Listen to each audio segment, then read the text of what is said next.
La revue de presse de l'agence guinéenne de presse, ou les faits marquants de l'actualité de la semaine. Bonjour et bienvenue dans la revue de presse de l'AGP. Voici ce qui concentre l'essentiel de l'actualité cette semaine.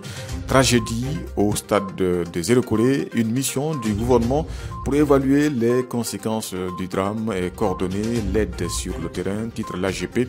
Cette mission gouvernementale dépêchée par le président de la République s'est rendue à l'hôpital régional pour rendre visite aux blessés et échanger avec les responsables du secteur de la santé.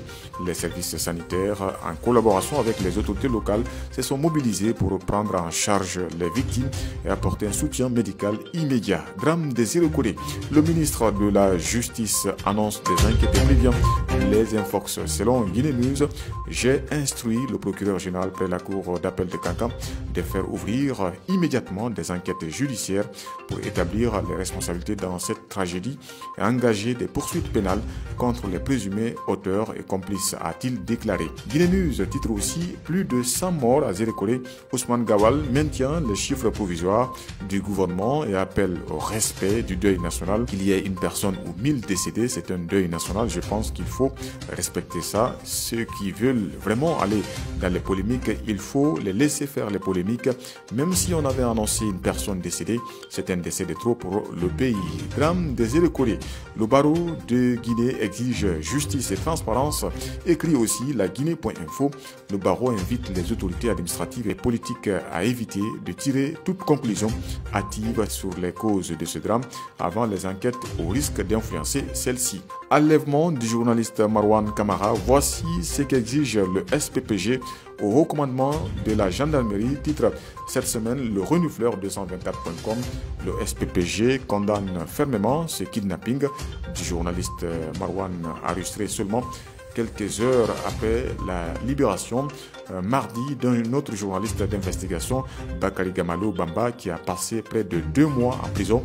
Le journaliste Habib Marwan Kamara a été arrêté dans la soirée de mardi 3 décembre 2024 dans la commune de Lambagne. Habib Marwan a été interpellé au niveau du carrefour KPC par des hommes en uniforme qui le filaient à bord d'un pick-up de la gendarmerie, décrypte le site d'information convergence gn.com.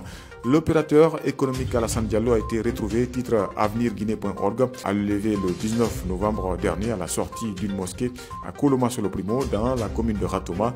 L'opérateur économique Alassane Diallo a été retrouvé sain et sauf dans la nuit de mardi à mercredi. Après 2 semaines d'angoisse, le patron de Tropix a pu rejoindre sa famille. Pendant son enlèvement, un motard qui avait tenté de lui porter secours avait tragiquement perdu la vie dans une course-poursuite avec les ravisseurs. Les ravisseurs ont demandé une forte somme d'argent, dit-on, chez mosaïguinée.com, selon son frère Mamadou Baïle Diallo, qui a eu le temps d'échanger avec l'opérateur économique mercredi 4 décembre 2024.